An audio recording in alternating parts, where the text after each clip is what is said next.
In the quiet halls of a French military academy, a young Napoleon Bonaparte studies by candlelight, small in stature, silent, watchful, already tracing battle lines across parchment as if the fate of nations rested in his steady hands.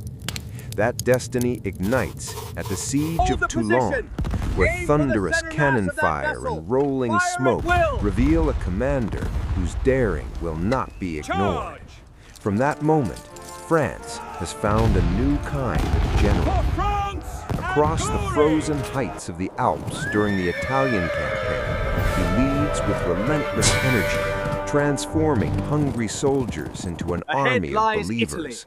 A land of Victory plenty, follows victory, waiting for those and brave Europe enough to seize begins it. to whisper Will his you name. seize it with me? At the golden dawn of the Battle of Austerlitz, he stands above the mist, calm and calculating, orchestrating what will be remembered as his masterpiece.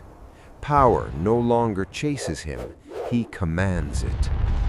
Beneath the vaulted splendor of Notre Dame Cathedral, he crowns himself emperor, placing the future of France upon his own head and reshaping the continent under the banner of the First French Empire. But ambition knows no boundary. In the vast expanse of the French invasion of Russia, winter answers his advance with merciless cold, and the march of glory turns into a desperate retreat through snow and silence. Exiled to the distant island of Elba, he refuses to fade into memory. In a stunning return, known as the 100 Days, he strides once more toward Paris, reclaiming the loyalty of men who would follow him anywhere. Yet, on the rain-soaked fields of the Battle of Waterloo, destiny turns at last. The emperor who once bent Europe to his will faces final defeat. Banished to the lonely cliffs of St. Helena, he looks out across an endless ocean, his empire reduced to a memory. And there, in the quiet scratch of pen against paper, Napoleon writes the final chapter of a life that forever changed the course of history.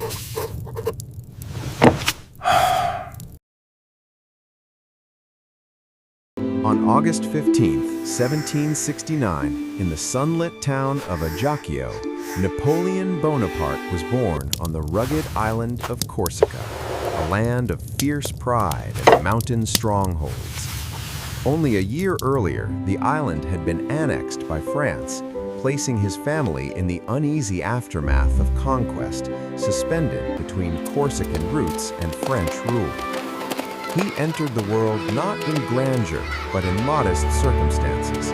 His father, Carlo Buonaparte, was a minor lawyer and local representative, striving to improve the family's fragile standing.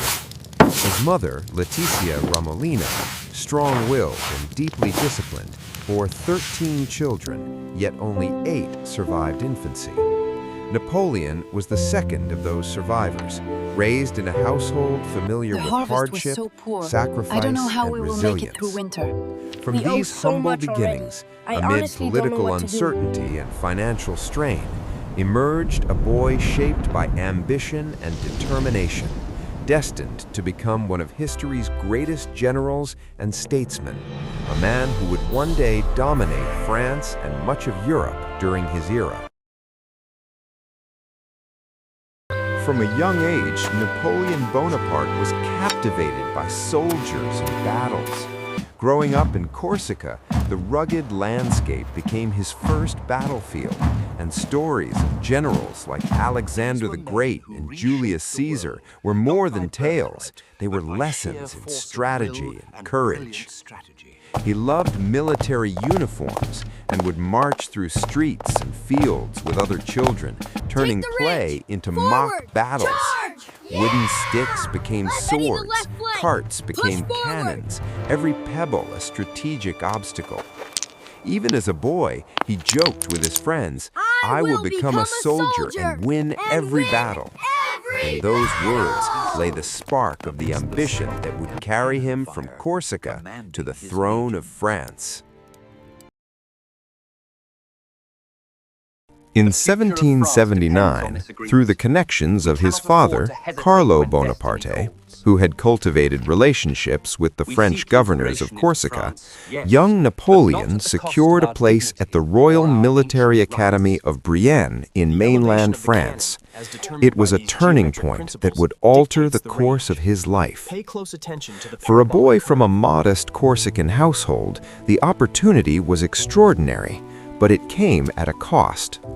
He arrived in France speaking the language with a heavy Corsican accent. Bumpkin from Corsica. He had little money, simple clothes, and none of the polish of his wealthier classmates.